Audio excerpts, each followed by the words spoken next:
is a marathon, not a sprint. You have to prepare, you have to pace yourself, you have to go that extra mile.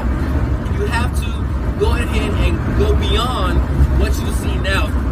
Looking far ahead, looking back, planning yourself a day before, a couple days before, trip planning, doing the pre-trip inspection. All those things will help you become a better, effective, efficient, and safe driver by driving long distance on the road and enjoying the lasting abilities, enjoying the experience, and having fun, and getting compensated while you're doing it.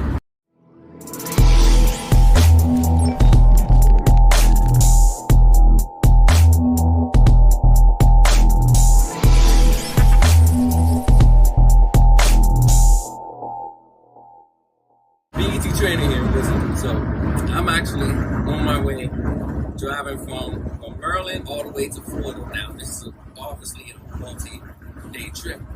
So I'm actually driving from here straight to South Carolina and then spend the night at the hotel that the company's paying for.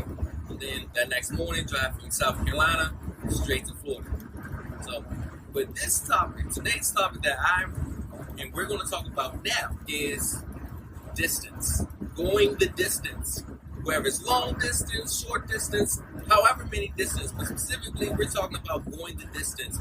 How to pace yourself when you are going the extra mile, in a sense. How do you think, and what is the process of how to prepare and to plan and prepare yourself when you are driving long distance over the long term, over a long period of time?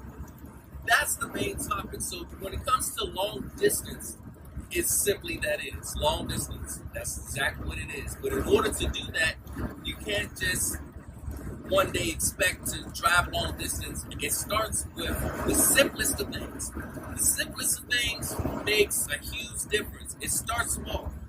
They say anything that's big starts small. So when it comes to driving, really it's just pacing yourself. If you drive, for example, about maybe 30 minutes one way, 30 minutes another way, that's an hour a day.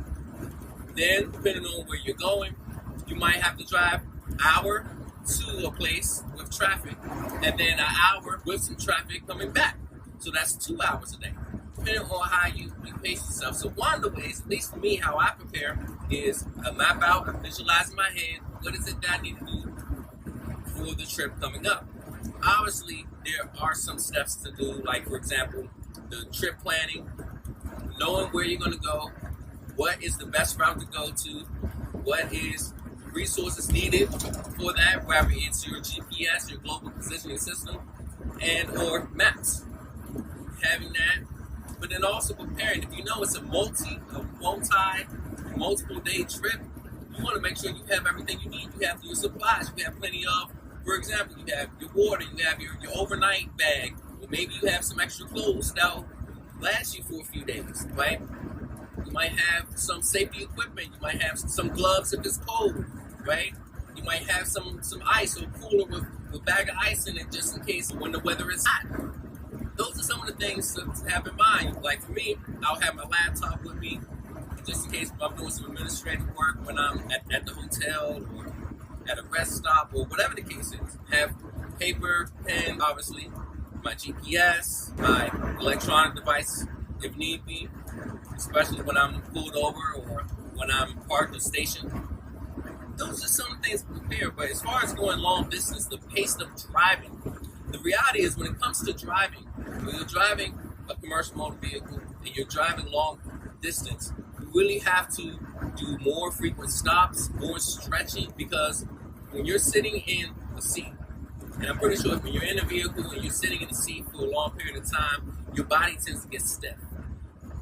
For me, I get more stiff, or it tends to get more stiff when I'm driving the car versus a commercial motor vehicle or a bus, because it's more spacious, it's more room, generally speaking.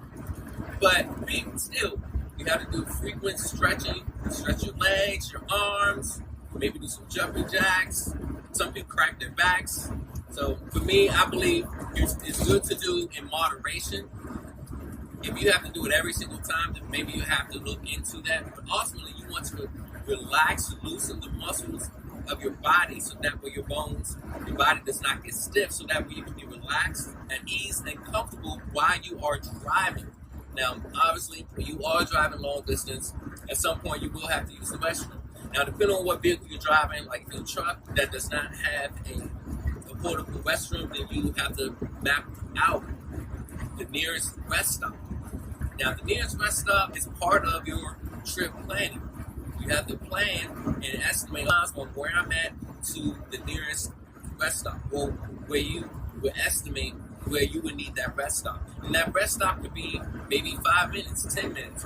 It could be up to 30 minutes or maybe an hour, just in case you need that extra time for that break.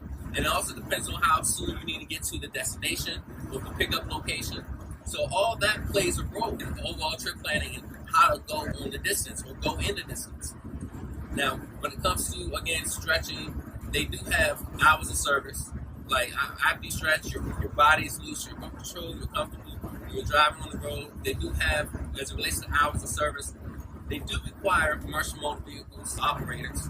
They require operators and drivers to have at least a 30-minute rest stop after every period of hours. Now, generally speaking, it can be maybe every 4 hours or 4.5 hours, but no longer than 8 hours straight could you drive long distance and not have at least a 30-minute break, like a rest stop of not driving. So meaning, specifically when you do the ELD, the electronic logging device, when you go into that, when you're driving, you go to a rest stop, you have to put yourself onto either on duty, not driving, or depending on where you're at, you put yourself off duty. And you want to do that for at least 30 minutes.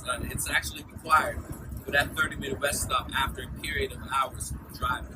So let's just say if you're driving and you have passengers on board. So right now I don't have any passengers on board because I'm driving straight to the hotel, then driving straight to Florida, and then doing the job itself to pick up passengers and so on. But passengers on board, they probably need to stop a little bit more frequently, probably every 2.5, 3 hours, 3.5 hours. It really depends on where they're going. It depends on traffic, what time you pick them up. Now, if you pick them up at 12 o'clock in the morning, and if you're driving a coach bus that has a portable restroom, then you may probably drive a little bit further, and the passengers may not need a rest break as early.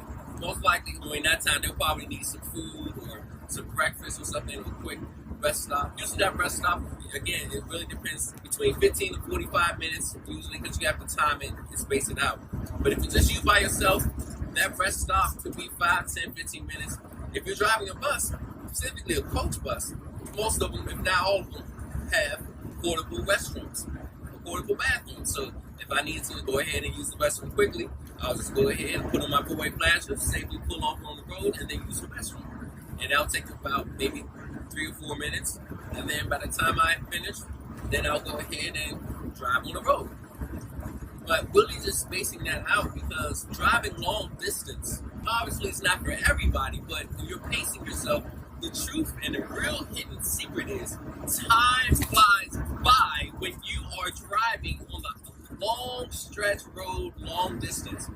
Now, my experience driving long distance, and I've been driving for quite some time, driving on the road, little to no traffic, that's the key, little to no traffic, long distance, time really flies. I remember one time, it was about a 2.5 hour drive. For me, it felt like it was maybe an hour and 15 minutes. Because time really flies, right? The concept of time, when you're driving on the road, you're steady moving, and depending on where you're traveling to, sometimes they say traveling there takes longer than it is traveling back, depending on which direction. It might be vice versa. Traveling there might be easier than to travel back, or as far as how soon it is, and all that depends on obviously the day, the time, the weather, the road conditions. Like right now, it's sunny, but there's weather conditions where it's rainy, it's foggy, it's snow, it's ice, and stuff like that. So those things really play a major crucial role when it comes to driving on the road and going the distance as well. Like if you're driving, let's say 7.5, 8 hour drive, because from Maryland to South Carolina, without traffic, it's about approximately 6 hours, approximately, give or take, without traffic. With traffic might take you maybe 9 hours approximately, right? So really might take a little bit more than that if it is heavy type of traffic. But especially in road conditions, that 6-hour drive from Maryland to South Carolina, as an example, that could easily turn into 8.5 hours, 9 hours when it's raining, when the road conditions are slippery, wet, when snow and hail is falling down. So that really plays a role too when it comes to long distance and pacing yourself, going in the distance. So obviously, frequently scanning, checking your mirrors when driving on the road. Now, one of the good hidden gems to driving long distance is you're driving a vehicle or a commercial motor vehicle, and you can able to use some features that help you sustain on the road. Now, if you're driving long distance, one good tool is using the cruise control. You still have to keep your hands on the steering wheel, of course, still just scan your mirrors. But what it does is the cruise control lets you set the speed, the speedometer, of what miles per hour you want the vehicle to stay in without applying your feet on the accelerator. So there's a feature where you turn it on, you set it, you hit the button to activate it, and what happens is it'll be on cruise control, meaning that you'll be on that speed. So you don't have to put your feet on the accelerator to keep it on that same speed when the cruise control is on and when the cruise control activates. Now, the thing about cruise control, you do not want to use it in hazardous weather conditions. So, for example, when it's raining, sleet, snow, it's recommended to not use it during those conditions. But on a sunny day, the road conditions are fine, there's less traffic on the road, and you're going long distance, using that cruise control really helps because it does add that extra tension and pressure when you're using the accelerator. You're using your foot for the gas pedal, the accelerator, and the brake. But if you know you're just going long distance, you're not stopping, having that good, safe following distance, that will allow you to use the cruise control more effectively, efficiently, and most importantly, safely. Now, they say it's not best to use cruise control when you are in heavy traffic because obviously if you're in heavy traffic, you're doing frequent stops and you want to make sure you're in a safe position to stop the vehicle safely. So that's why it's important when you are driving on the road and going the long distance, use the cruise control when needed, use it safely and when the conditions are right, the road conditions are safe, and when there are less traffic on the road, generally speaking. But that'll help you go on a distance instead of constantly applying the foot and the brake or having your foot on the accelerator if you're driving about 200, 300, 400 miles. And that might take you 5 hours, 6 hours. Sometimes it might take you 8 or 9 hours. Now, South Carolina is a large state. So generally speaking, depending on what part of South Carolina, from Maryland, it'll take between 6 hours to about 8 or 9 hours because I remember tracking myself one time and driving, like timing myself from me being in South Carolina, from the end us to the beginning of South Carolina, from the south end of South Carolina to the north of South Carolina. That was hours, just going straight on the road from one state, from the beginning of that state to the end of the state. So that's 3.5 hours. So depending on where you're going, it could take that time. And time really does fly when you are focusing on the road. Your eyes are focused, and from time to time, you'll probably see the same cars or the same vehicles on the road. Sometimes you won't. And then if you notice, you might see familiar vehicles. You might see different buses, or you might see the same bus from the same company, or you might see a bus that is from a different company. You might see many trucks on the road. You might see debris. You might see different types of cars pulled over on the side. Maybe it was an accident, or maybe the car have their four-way glasses on because they couldn't start it up. You see so many things on the road that it's just amazing. Depending on where you're going, just seeing the sights. For example, if you drive up in the mountains and stuff, obviously there's certain road conditions where you need to drive safely and slow down, especially going up in the mountains. You have those steep hills, up hills and down hills, or upgrades or downgrades. And it's just knowing how to operate the vehicle really plays a role in help you going the distance. So, and part of that is, I cannot stress this enough, part of this is doing the pre-trip inspection. It's so crucially important to be able to drive the vehicle safely, but first you have to do a pre-trip inspection so that way you know your vehicle is in a safe position to effectively and safely operate your commercial motor vehicle.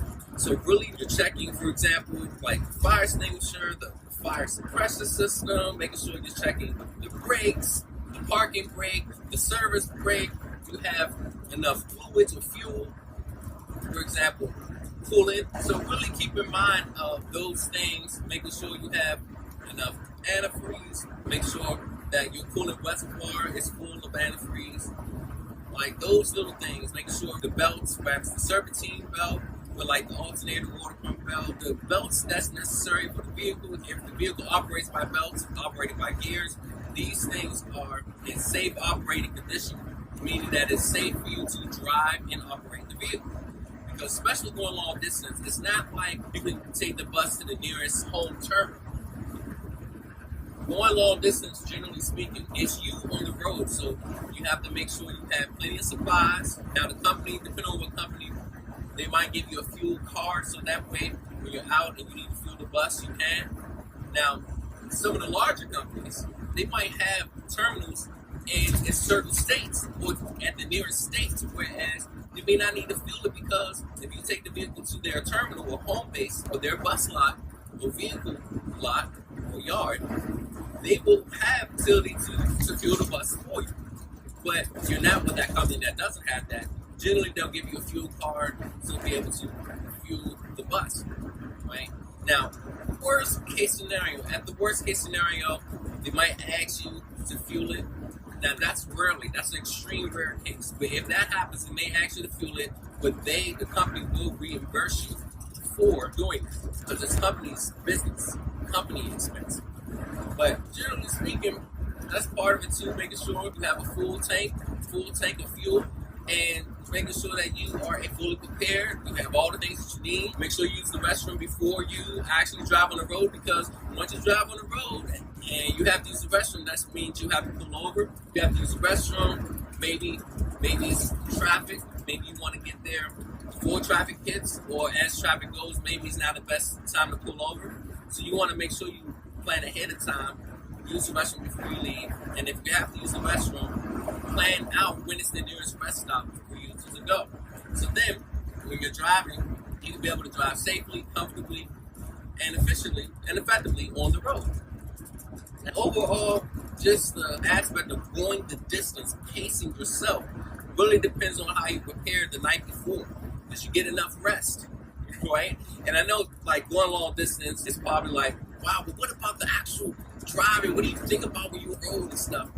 But the reality is taking that time to rest and the planning before you even do the trip, before you get to drive the vehicle. You have to prepare yourself ahead of time. Meaning the night before, maybe a couple days before, but especially the night before, you need to get rest, plenty of rest. Bare minimum, they say between 7.5, 8 hours, but that's the bare minimum. The more hours, generally speaking, the better. Between 8 to 10 hours.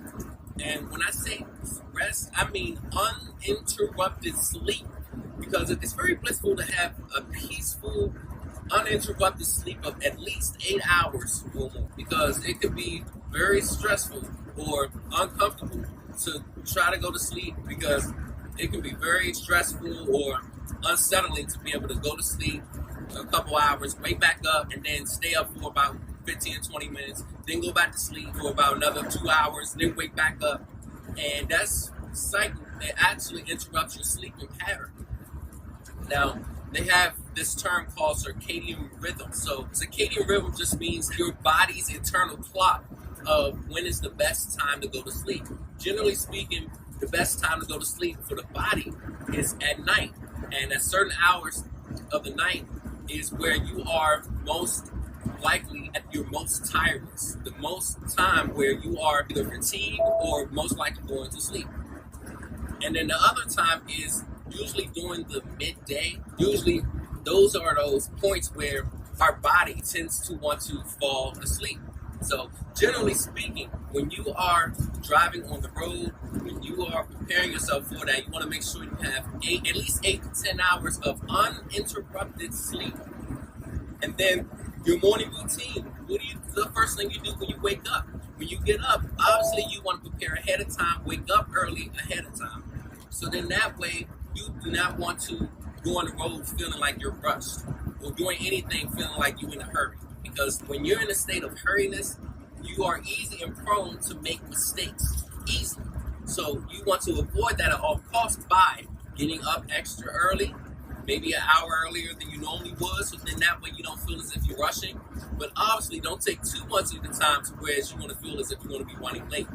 But just enough time to get up, do the things that you feel as if it's going to help you get to be prepared to have the best energy possible, to be alert and awake and focused, to help you be able to drive and operate your vehicle safely, and to prepare to drive long distance. So for example, you can't just be going home, going to bed late at night, and then only sleep 5.5, 6 hours and expect to drive for 7.5, 8 hours or so. Because it's your body. You have to listen to your body. Your body, like for example, your mind can say, you know what, I'm awake, I can do this, but your body can tell you something different, right? So your body is the physical vehicle, physical living vehicle that you are living in. And we have to take care of our human bodies ourselves. And getting plenty of rest is part of it. Obviously, having a healthy nutritional lifestyle of what you eat, what you consume into your body. Some people call it a diet, but it can be a healthy lifestyle of the types of foods you eat. That plays a role. Exercising plays a significant role as well, increasing your energy, strengthening your bones, and helps you overall with your endurance. Driving on the road, driving the vehicle, and going that extra mile, driving long distance, and just pacing yourself. For example, on the GPS, it might say drive the next 55 miles, right? Or drive the next 110 miles, right? Those are just landmarks, but for me, I just drive. I focus on the road, I scan ahead, I look out about 2 or 3 miles up the road, and then I scan back to what's in front of me. So then that way, when I see vehicles slowing down in the distance, I start having my feet on the brake and start to slow down as well. So that way I'm in a safe position to stop the vehicle if need be. And that's just a common practice. And before you know it, depending on what time you start and the time you be on the road, you might start. Like for example, I started around approximately 8 o'clock in the morning. And when I say start, I mean actually being on the road approximately around 8 o'clock. And the sun was out. And depending on how far I would drive, the sun will probably be out all day. Or at some point, the sun will begin to set. Now, if I started driving about around 12 a.m., then that's really takes huge discipline because your body's used to going to sleep during nighttime. So it's like you're forcing your body, in a sense, to drive if you are driving from 12 o'clock at night all the way to 12 o'clock in the afternoon. So with that example, it'll be dark outside, right? Nighttime. But then as you're driving, you'll tend to see how slowly the sun will rise up, right? You'll see the sun rising, and then you see the sun peaking all the way up, and then also vice versa. Let's just say you started driving from 12 noon to 12 midnight. You'll see the sun starting out on the road. You'll see the sun rise all the way up. But then at the end, from 12 noon, 12 a.m., you'll see that the sun will set, and then it will be nighttime. So it really depends on what time you start and what time you end. That does play a role as well, because if you have to leave and be at the job at 12 a.m., then that means you definitely need more sleep, more rest, and that means you probably have to go to sleep around 5 o'clock in the afternoon. Now, obviously, from 5, that's about 5 to 11, that's 6 hours. 5 to 12, 5 p.m. to 12 p.m. is 7 hours. So meaning you probably have to go to sleep to get a full 8 hours. It will be at 4 o'clock p.m. Now, depending on how close or how far the terminal or the home base is, you might have to go to sleep really about 3:30. 3 o'clock, 3:30 at the latest to get your full 8 hours of rest. So from 3:30, 4, 5, 6, 7, 8, 9, 10, 11:30 p.m., that's the full 8 hours. And then you might need that 30-minute window to either get ready or to drive at the terminal to pick up the vehicle and to drive on the road. So all that plays a role in it. But obviously, when in doubt, leave earlier enough so that way, just in case if anything happens, any delays, traffic, or any adverse weather conditions that wasn't expected ahead of time, that way you're covered just in case if those things happen. You can be able to still drive on the road and you can still get at your destination or pickup location and or drop off location on time. And it's just really going that distance, going the mile. Now, in the beginning, depending on what company you're working with, in the beginning, it might seem like it's a long drive if you are driving for 7, 8 hours to approximately 10 hours a day. Now, my best suggestion is pace yourself, especially if you're starting out. I wouldn't recommend starting driving 5 to 10 hours in one day driving a commercial motor vehicle per se. Start with driving 1 hour, then 2 hours, and then feel comfortable. Depending on the type of job it is and the company, what assignment they gave you, or what type of work you'll be doing, it might be a 3-hour trip there and a 3-hour trip back. And it might be the same day. And it might be spaced out. Let's just say you pick up the passengers at 7 a.m. in the morning. So at 7 a.m. and it's a 3-hour drive to whatever destination they're going to. So from 7 a.m. to 10 a.m. All right, that's 3 hours straight. Now let's say it's a break between 10 to 1. 10 to 1 is a break in between, right? But you have to pick them up from 1 p.m. and drop them off back to where you picked them up from at 4 p.m. Because it's 3 hours there, 3 hours back. So 3-hour drive there, 3-hour drive back is an example. Then that's really a total 6 hours in that day. But pacing yourself, you can do that. Then next thing you know it, you can drive approximately 4.5 hours one way and approximately 4.5 hours the other way. So 4.5 hours there and back is about approximately 9 hours. Obviously, take some traffic into account and any other emergencies or rest stops, if necessary. Those play a role in it too. And that does take time of the amount of hours you should be driving on the road. So really that also plays a role in it too. So that's why the trip planning is important. Knowing the itinerary, the trip, having your trip paper and knowing what are the things that the client is doing, where is it that you will be dropping off the clients, what is it that the client will request of you, or the customer. Those things play a role in it too to help you go the distance. So for me, I don't mind driving long distance, but I know it's not for everybody. So when driving long distance, it's just pacing yourself, planning. The more prepared you are, then as you're driving on the road, the more comfortable you'll be in driving. For me, it's a sense of freedom. Being able to drive on the road, going on a distance, being able to see so many things, seeing so many vehicles, meeting new people, going to different places, and just driving, like seeing things I haven't seen before, going places I haven't been. All of those play a huge difference in just going the distance. And it's a sense of freedom. Freedom and just being in an open road. There's no micromanaging. It's just you drive. Once you know how to drive and operate the vehicle, it's like the world's your oyster. It's like you don't know where to go, right? Unless you have directions, right? And if you know how to use a compass, right, you can go anywhere you want. But until then, a person can be slave to the compass because they don't know where they're going. But once they master the compass, mastering the directions, if you will, on where to go, how to maneuver, where to be at, how to do it, then they're no longer slave to the compass because they know which direction they're going because they're skilled and trained on it after a long period of time. And it's the same thing with driving commercial motor vehicle, driving on the road, long distance. You build that endurance. It's almost like working out. If you worked out, 10 to 15 minutes a day, right? And it might seem difficult if you haven't worked out at all. But that 10, 15 minutes a day really goes a long way.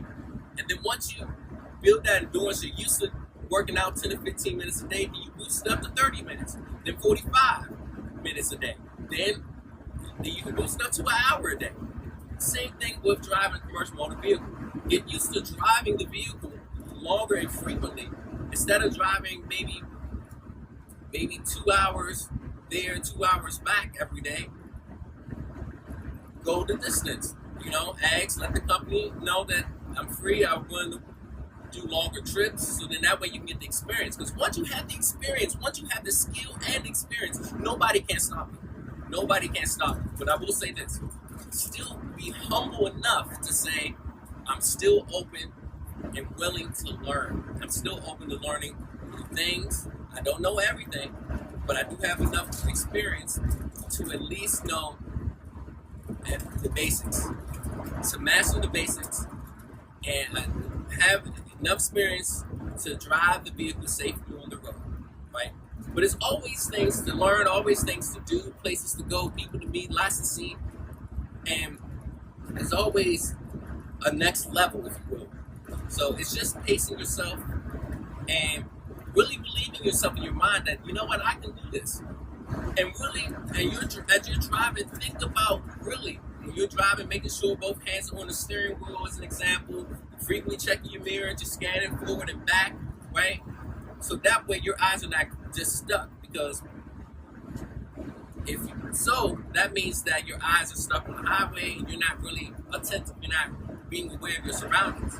So you really got to be mindful of that, and that will help you go the distance of driving.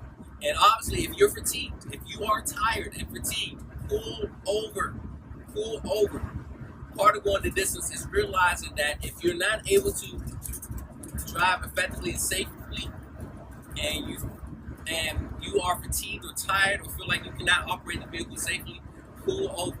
It's best to pull over than safely, and know that you can maybe get some rest, or so that way you can be able to be efficient to drive on the road. Better that than to risk your life and other people's lives by driving while fatigued. And you do not want to do that. Or you do not want to drive while intoxicated either. And that's a whole other topic. But overall, really just having that mindset of, you know what, I can do it. I know it's going to take time, but time is going to fly. Honestly, a 6.5, 7, 8 hour drive for me is like, it's equivalent. It feels like me driving about 3.5 hours. A 7.5, 8 hour drive for me feels like 3.5 hours. And even that time flies. It really does. Like driving on the road, just being on the road, just sharing this, talking about this, sharing this with you.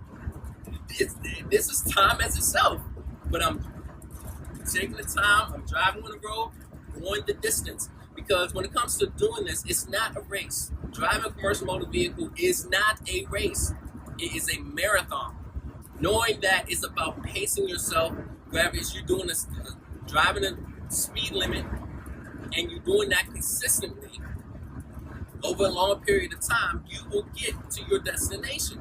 But it's just pacing yourself. Not going too fast and not going too slow, but just at proper speed limit, and you're just pacing yourself, going the distance, going that extra mile, right? And just driving on the road safely. And trust me, it's fun. It's like once you got the skill of it, then all of that is really fun, because you develop it so much to where it's a part of you. The vehicle is a part of you. You're one with the vehicle. You're one with what you are and what you do. So they say to be professionally skilled at something, you have to spend at least 10,000 hours to be proficient and a master at that skill, or whatever that case is. And part of that skill and part of developing that is not just the hours you put in, but it's the quality of the hours that you put in that determines whether you master that skill. That's what qualifies as that. For example, if let's just say you working 12 hours, right? Those 12 hours is, people will say, all right, that's part of adding towards the 10,000 hours.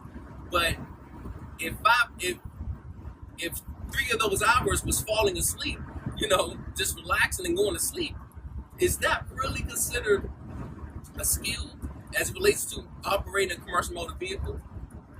Not necessarily, not really. It's more so you actually driving the vehicle, adding the driving time. Those should be hours. Those should be calculated. The driving time of how many hours you actually drive the vehicle itself.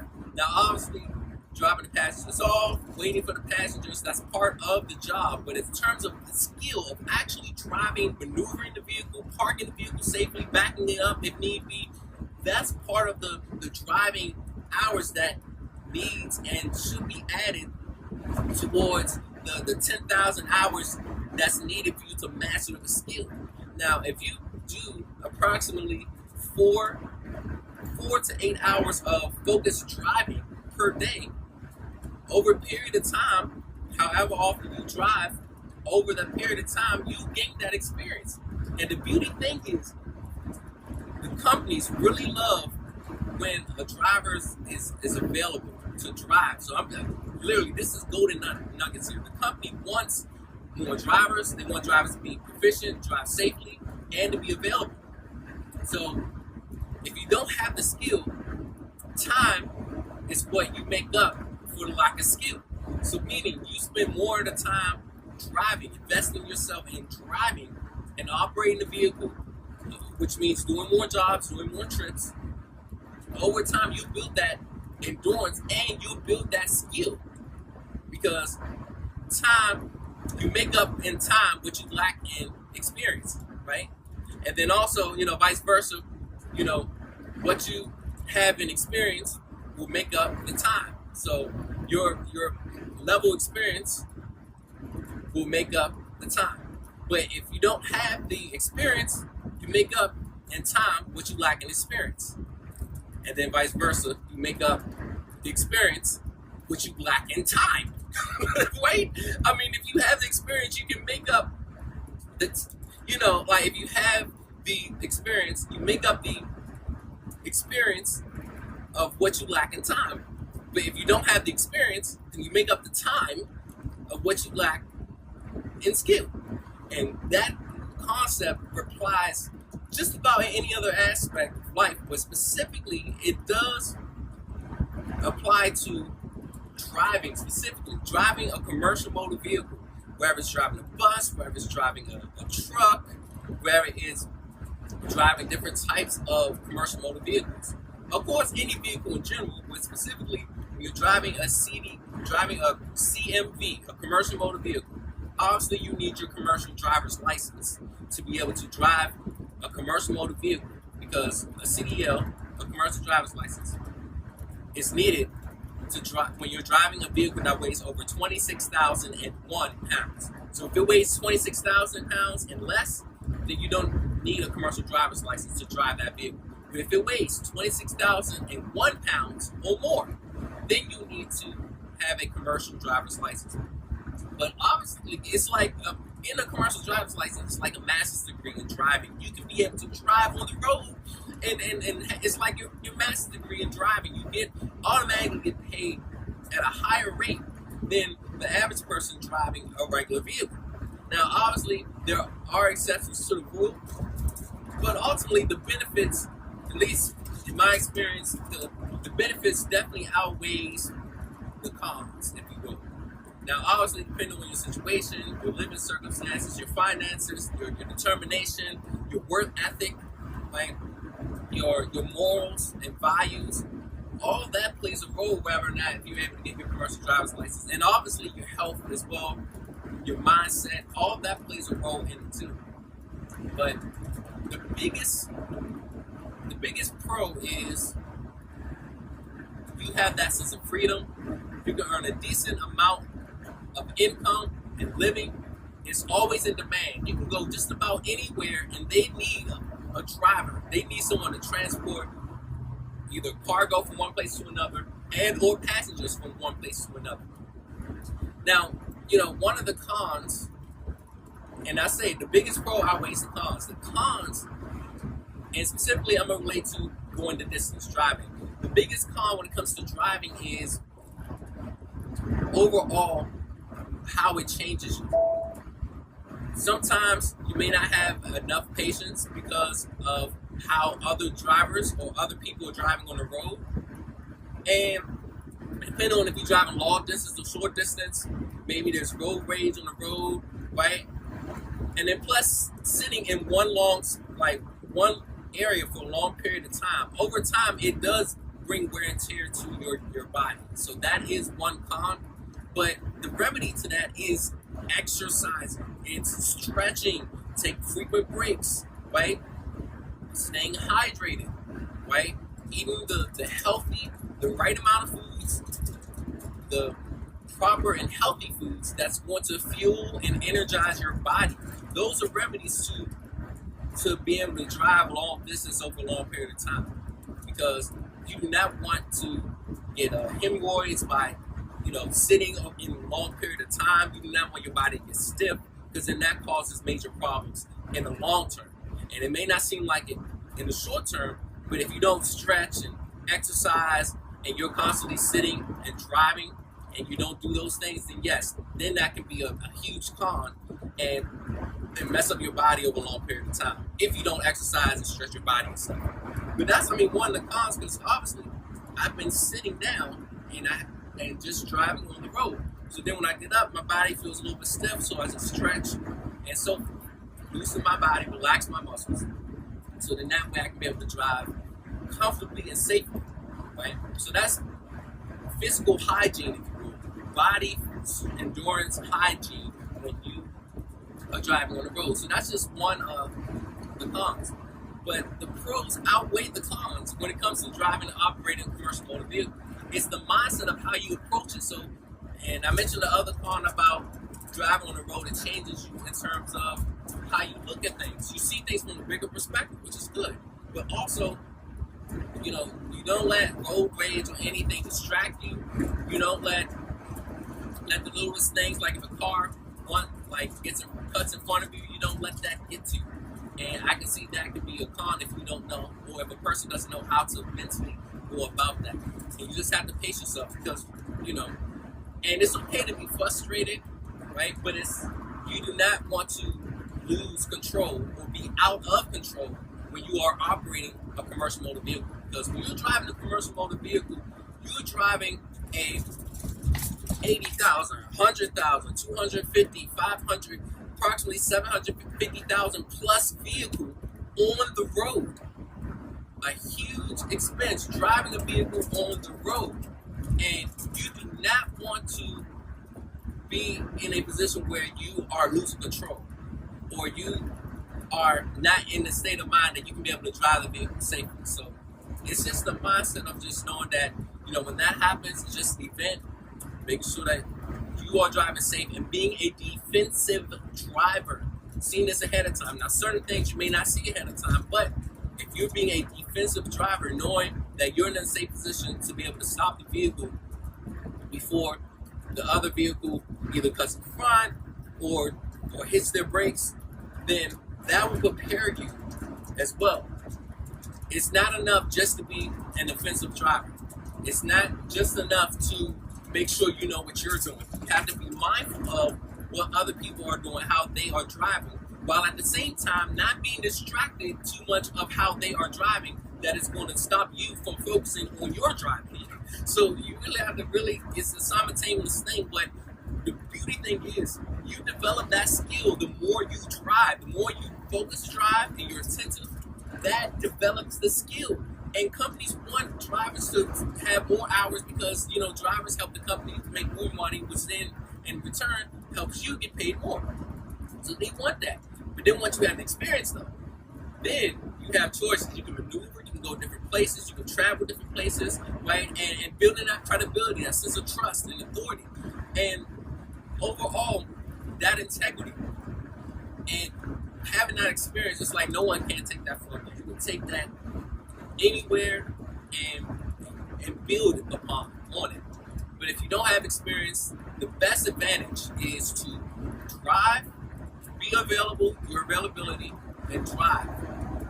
Drive on the road, learn, develop that skill. Once you have that skill, then you can have choices, decide on which company you want to work at, because companies want to see that you are a safe driver, you can drive the vehicle safely, and they ask what's your experience. And you can tell them the places that you travel, places that you've gone to.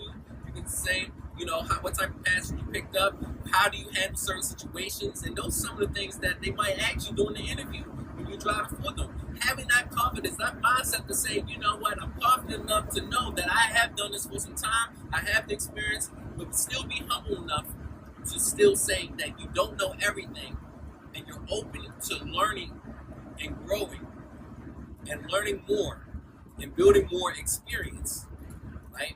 So people especially, companies, they want to see that you are coachable. You're willing to learn, right? You're not just fixed in your own ways. You want this done a certain way and that certain way. They want to see that you are flexible, if you will, that you are, good to work with, you're respectable, you're polite, you're professional, and that you are able to do the job at hand, which is drive the vehicle.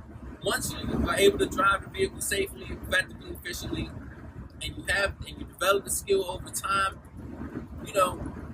then you go up. The level goes up. You'll get the best type of work, the best type of jobs within the work that you're doing, or the best type of trips within that company, depending on how often you work with them, with the people that you know, and your availability as well.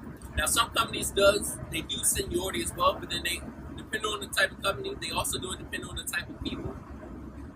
A networking thing, like how well you communicate and how well you know them, and the overall your reputation. Do you arrive to work on time or earlier than the time that they ask you to be there? Do you drive the vehicle safely? Do you use customer service? Are you very polite? Are you professional? Right? Are you very resourceful? Meaning, are you able to figure things out on your own to a degree? Like things that reasonably you can figure out on your own. Are you able to do that without getting extra support and help? And are you open and have the courage enough to ask for help when needed? Like, those are some of the questions, that comes to mind, and that, like dispatch or the manager or the supervisor, they'll say, you know what, this is a nice person. I'm going to go ahead and give them that job, or whatever the case is. And some companies do it by seniority. They'll prioritize the full-time drivers first. The full-time drivers get the first dibs at the work, or gets the work first, or the trips first. And then whatever left over, meaning whichever trips are available left, then the part-time drivers gets the rest. Now, obviously, there's exceptions to every rule. Let's just say one of these senior drivers, and when I say senior, I'm not talking about in terms of age, of how old they are, but I'm talking about the age in terms of how long they've been in the company, or driving with, or driving for the company. That's what I mean by age-wise. How long they've been working with the company, or working for the company. So that's seniority. Maybe that driver, maybe they took their leave, if that job has leave in that sense. But maybe the driver had to take off, or they're not able to do that trip. Then they'll ask somebody that's either available or the next person of seniority, if you will. So all that plays a role in that.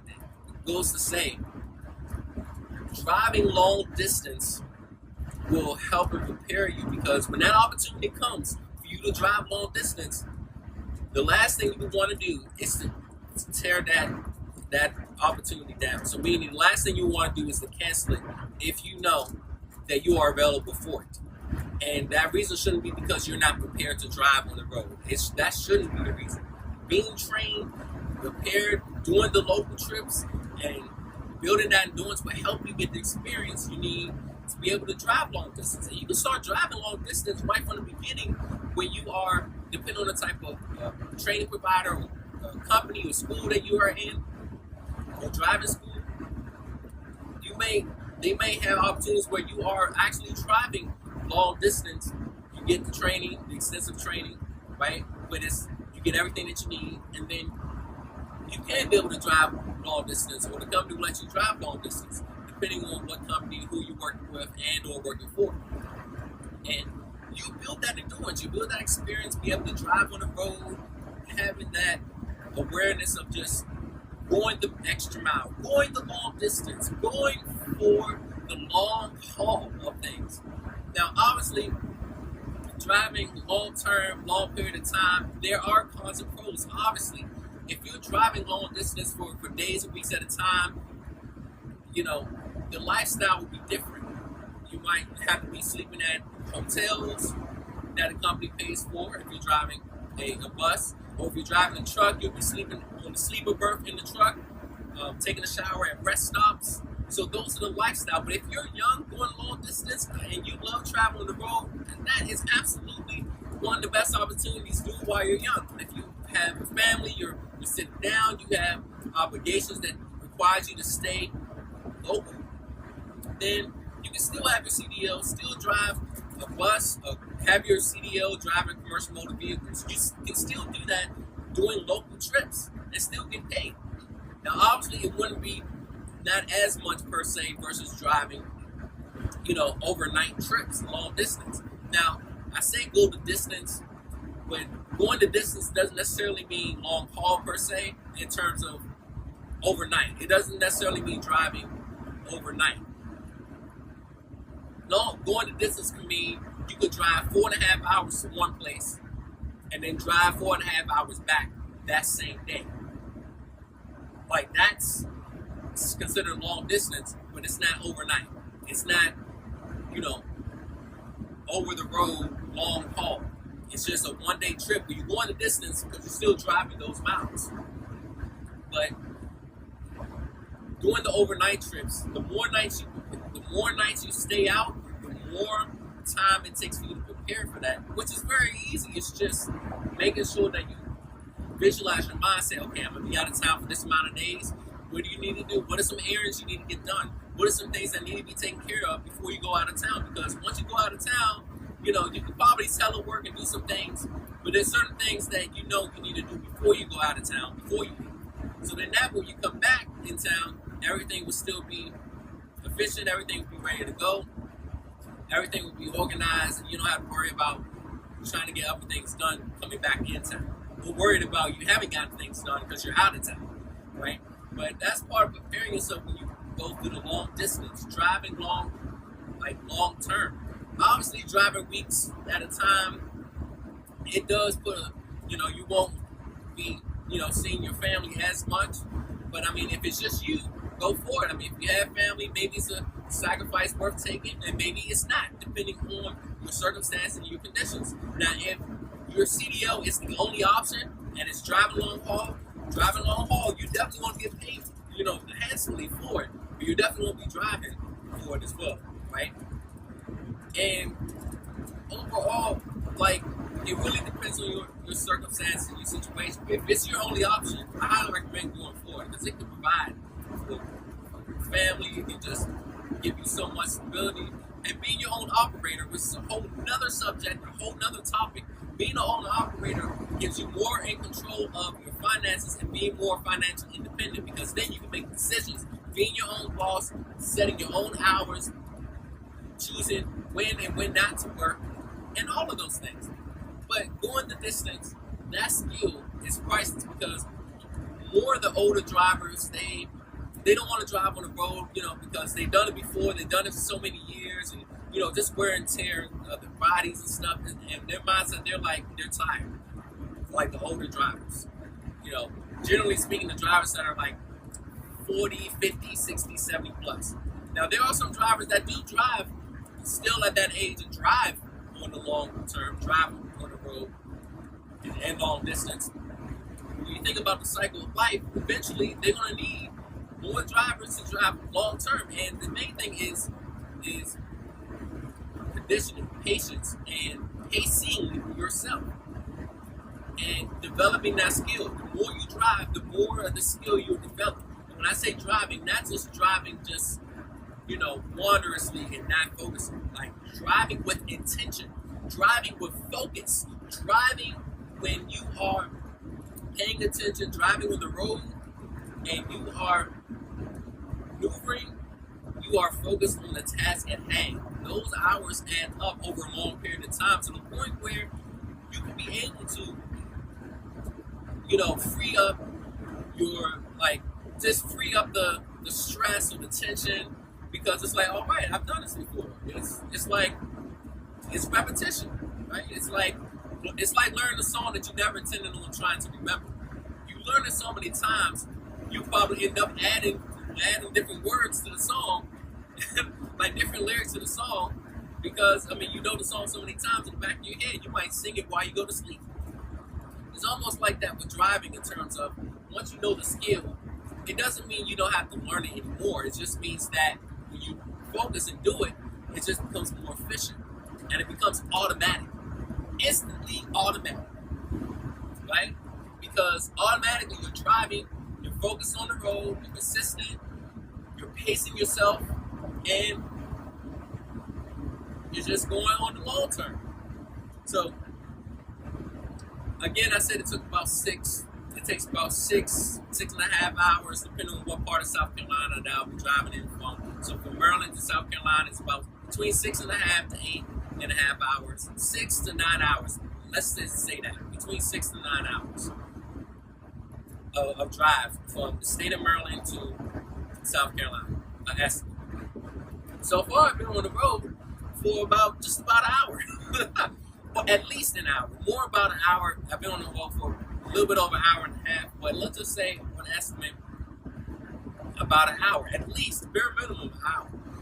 And it doesn't seem like it. It really doesn't. It felt like I've been on the road for about 30 minutes, about 30, maybe 35 minutes. It does not seem like it's been an hour and a half plus. It doesn't seem like it, but it is. And it's a beautiful thing, being able to drive on the road. The company, they don't micromanage you, right? Now, certain companies do, right? There are exceptions to the rule. There are companies that do micromanage. You know, they say, all right, Mr. Trainer, I see you're in the far left lane. Please proceed to the right lane. Or I see you're doing 5 miles over the speed limit. Please do the exact speed limit. Or whatever the case is. I'm just saying this as an example. It hasn't happened, but I'm saying as an example. They will, some companies will micromanage you, and to a degree, I don't think it's healthy, because it comes off as the company doesn't trust you. Now, at the same time, I do understand from the company perspective, they're looking at it as a risk management, risk safety measure, right? Or risk maintenance, right? Preventative maintenance, basically. And yeah, risk management. From that sense, I see why they do it, but how they do it really makes a difference, right? Obviously, to a degree, and depending on the situation, it is important for them to, if the driver is not doing something right, or if they are compromising their safety for themselves and the people on the road, then those steps are needed, right? As far as doing risk management measures. But how you do it, if you are driving safely on the road, you're attentive, you're focused, you're aware, the micromanagement and the trust of your integrity of who you are, that micromanaging wouldn't exist, in a sense. It wouldn't be necessary if they know, oh yeah, the driver can drive safely on the road, right? And has that skill. But the thing is, the driver that doesn't have the skill, the driver still needs frequent training, or ongoing training, whether it's in person, maybe it's online, like being aware of this. And of course, me being BET trainer, I talk about these things, what to do on the road, how to be attentive, how to focus, what is the mindset to have when you are driving on the road, so it doesn't feel like you're driving long hours and you're getting tired. What are the things that you need to do? What are some hidden gems to have that most drivers and most companies don't even know about?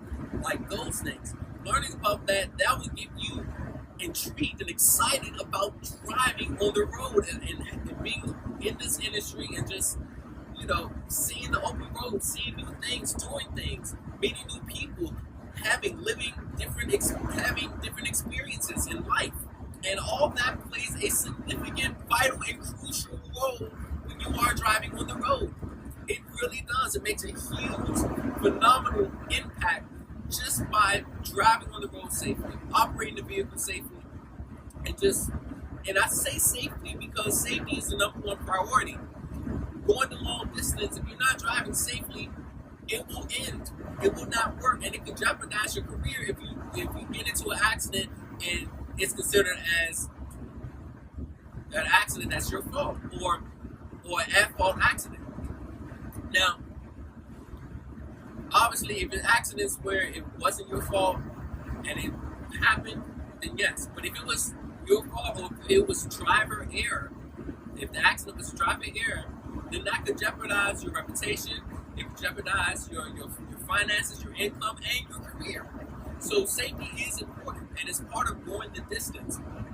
Once you have those hidden key jewels and hidden gems and these tools under your belt, if you will, you can be able to use it when need be, and you can be free to drive on the road, to look at the sights, still focus on the road, but you can always glance at the areas that you're driving in, right? And just really reminisce in the areas. I mean, depending on the type of trips you do, you could go to places that you haven't been before. You can go be a part of the group where they'll ask you, do you want to be part of certain events, right? And actually participate with the group. So, for example, when I was in Pittsburgh, they went to this boat cruise. It was a boat cruise, and the client said, "Oh, do you want to be part of the cruise? We have a ticket for you." I said, "Oh, sure." So obviously, I safely parked the bus. I locked the bus up, took the key with me, and I got on the cruise boat in Pittsburgh, Pennsylvania, and it was fun. I mean, and guess what? I was getting paid to do that on the clock. Getting paid to do that.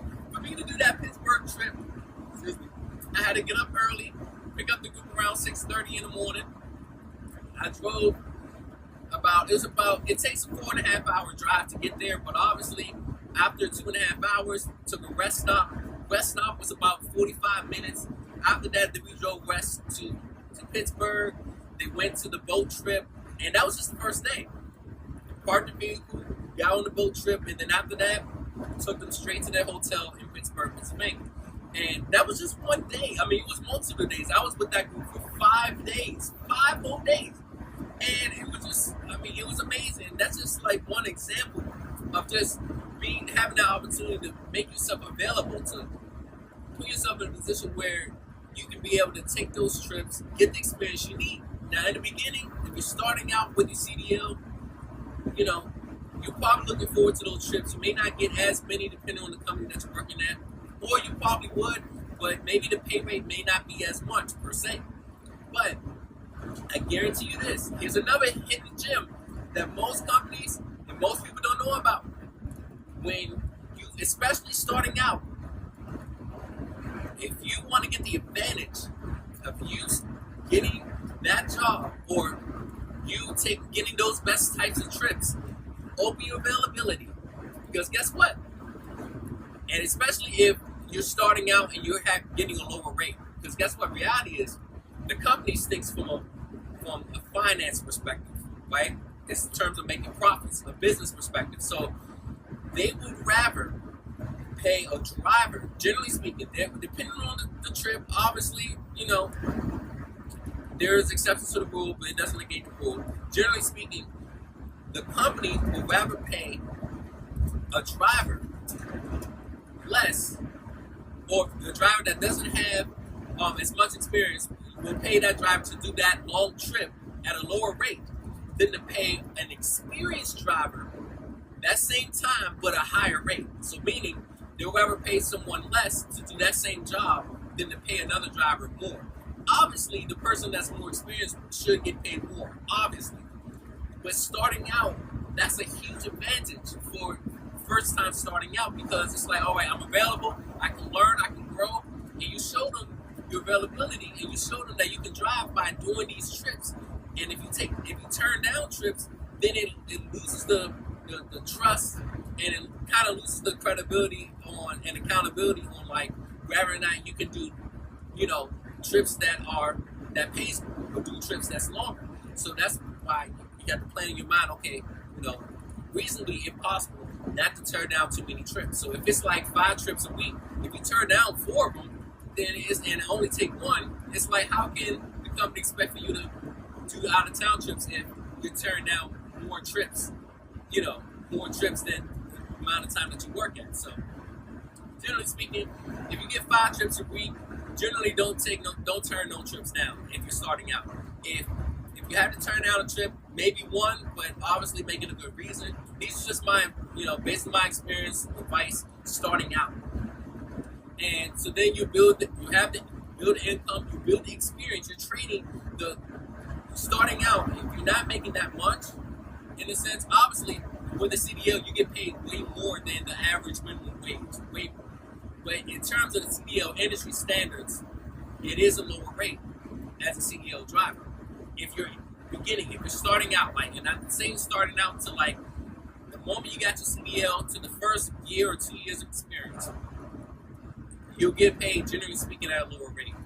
But you make up that time, or you make up that by working more hours in terms of driving on the road to get the experience. Once you get the experience, you can choose and say, you know what, I would like my pay increase to go up, right? And it's not just because, oh, well, I feel like I'm entitled, but you have the experience, right, to back it up. Your integrity, your credibility, right? You being professional, you being on time, you being a professional driver, right? You're accountable. You are reliable, right? You're an asset to the company. Like when they see that back behind it, and how you approach it as well is a whole nother topic of how to do that. But when you do that, it brings that sense of authority and credibility, and they'll have no choice. If the company see the value in you and it's in their budget and it's their decision when they make it, it's a whole nother level. Then you can be able to have a pay increase, and then you can do it with confidence and knowing that, you earned it with the experience. But obviously, certain jobs may not be the most preferred jobs when it comes to doing this, but all of it has a lesson within it when you're driving on the road, driving long distance, right? When you have passengers on board, they might want to listen to music, or especially on the bus, they have the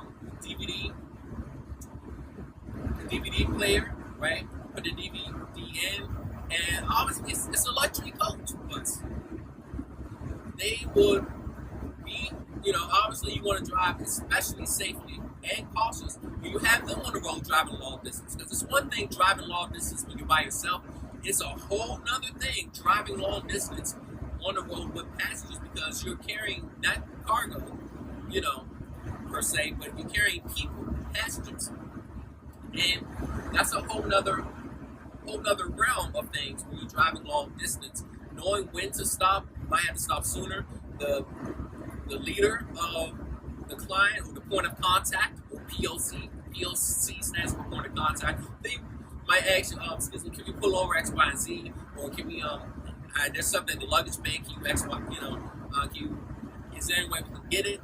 Obviously, with those decisions, you have to make the safe decisions as possible. If you're not able to pull over, you can let them know you're not able to.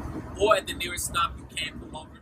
Depending on how serious it is. If someone needs to go underneath the luggage bay as an emergency, then yes, pull over safely. Now, for example, they might ask, we need some more toilet paper. We're out of toilet paper. Where's the nearest toilet paper? You can tell them and guide them to where it is. Or if need be, you might need to pull over so then that way you can get it yourself.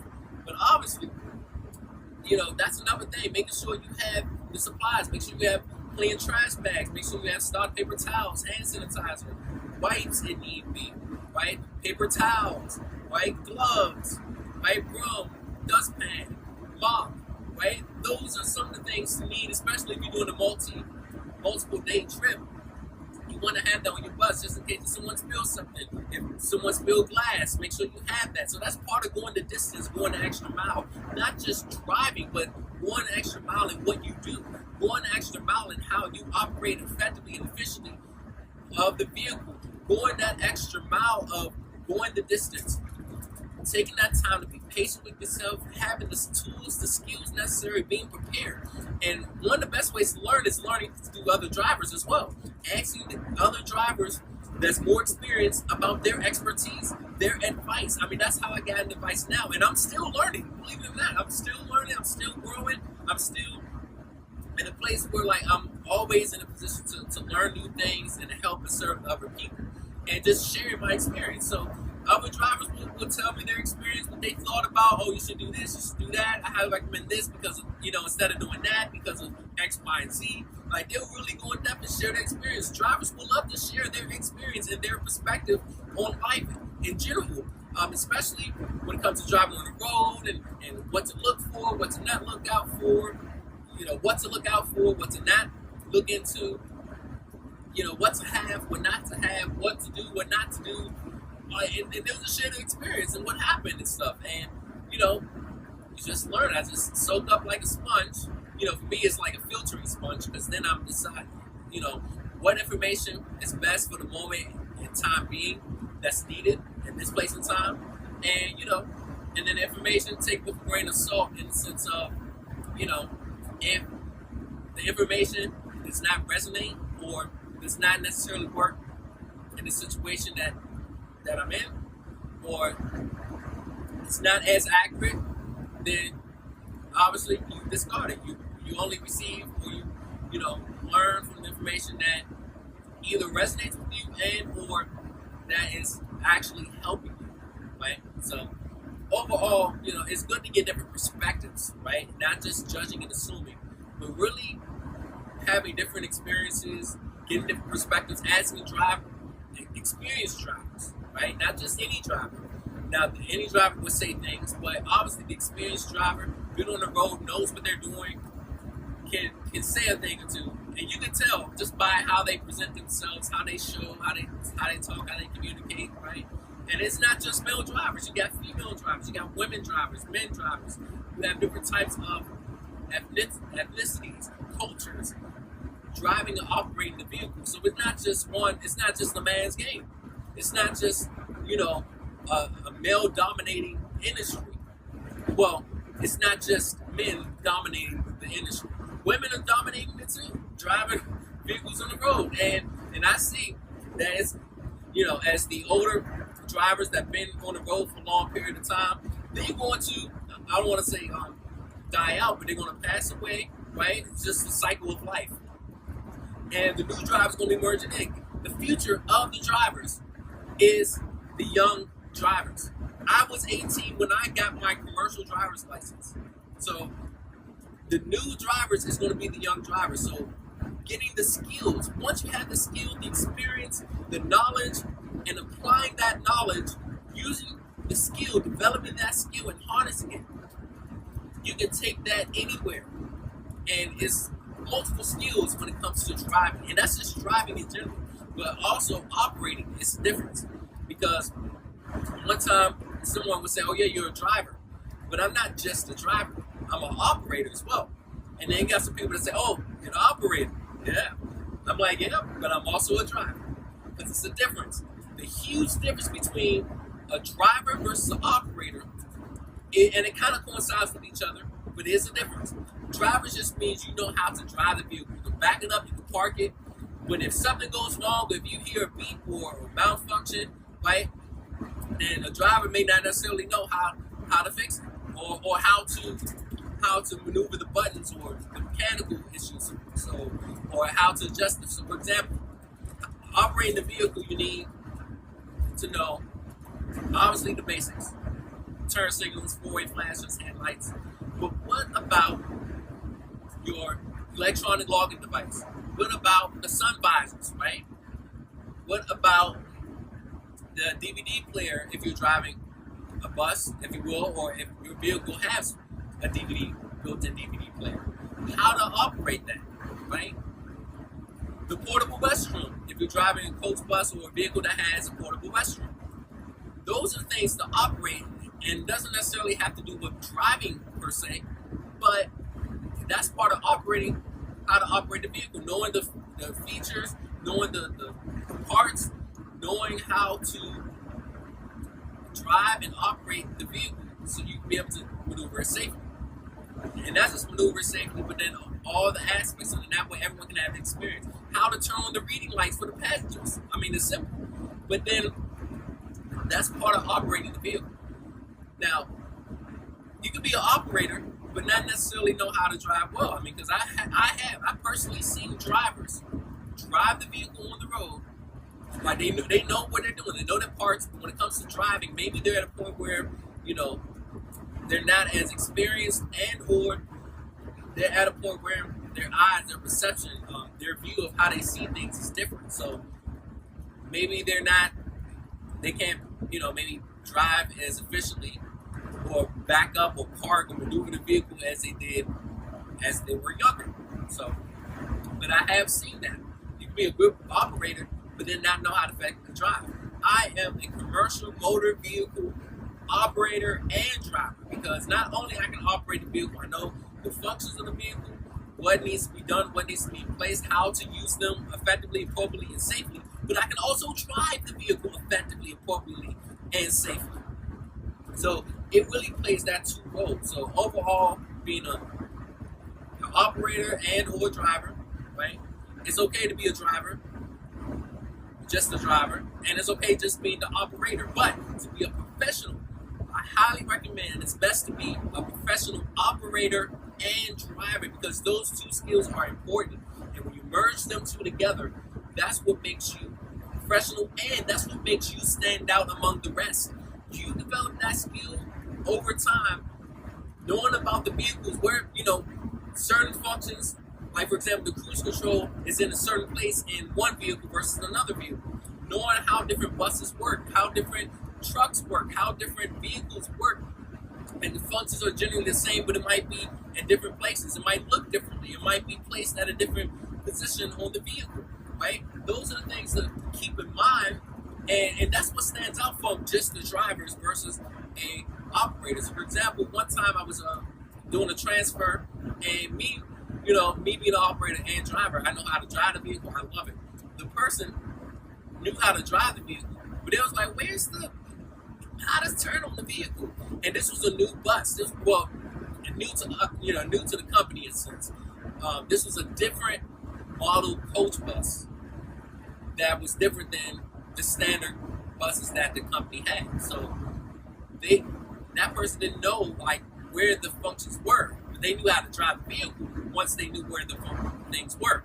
Me, I knew where they were because I drove those type of vehicles before, even though it was quite a while since I drove it. So for example, it was a Prevost. It's been a while since I drove a Prevost model vehicle. But I had drove it before, because that was one of the first vehicles I drove when I first worked at a company. Like when I first started driving coach buses. But then I drove, a different model, and the company was used to different, to a standard model before. But this specific one was a Prevost. And I knew the functions of it, but the driver didn't know it. But me being the operator and driver, I knew it, right? And I mean, those are some of the things, being open to learn about different functions, how to operate the vehicle, different types of vehicles that you drive and operate, and be open to learning. You learn so many things, and it can help you save tremendous time, trouble, and stress just by learning those things, building that experience, building up that skill and endurance through the long term, through the long haul of just driving, right?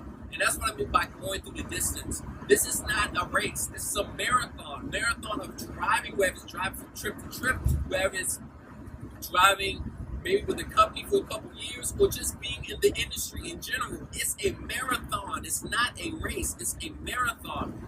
Pacing yourself.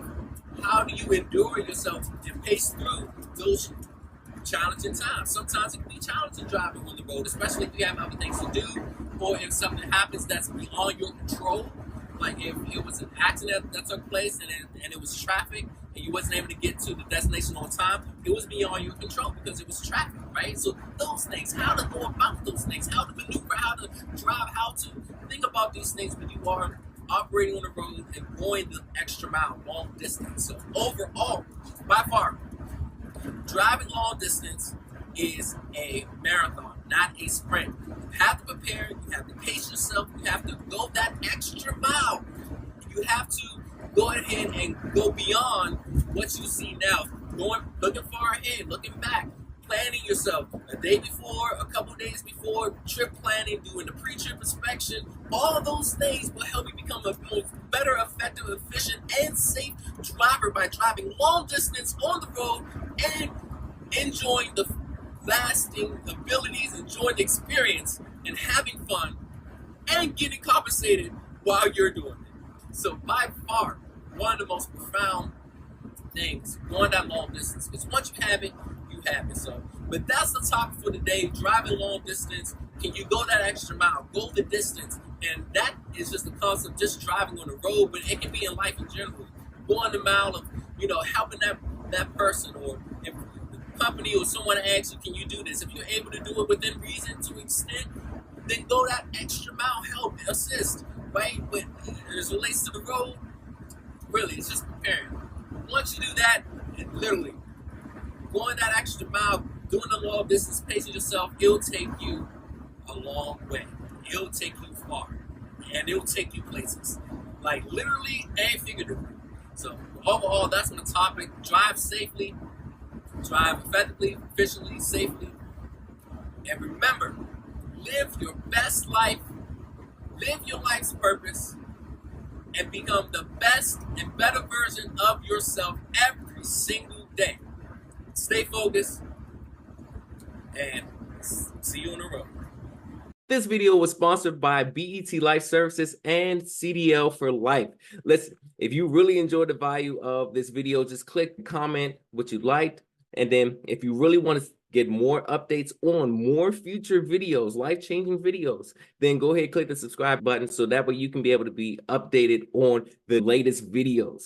Now, there's a free offer that is underneath of this video. You got to click the link to get it because it may not be available. BET Life Services and CDL for Life is offering this once-in-a-lifetime opportunity for you to change your life for the better by giving away bonuses that's worth hundreds of dollars or more. But the link is down below, and it's not guaranteed that it's going to be there the next time you see it. And it's only going to be available to those who take action, and it's only available for a certain amount of people. So if you want to get access to this life-changing opportunity to change your life, click down below so you can get instant access to the free bonuses down below. So go ahead and do that, and I'll see you in the next video.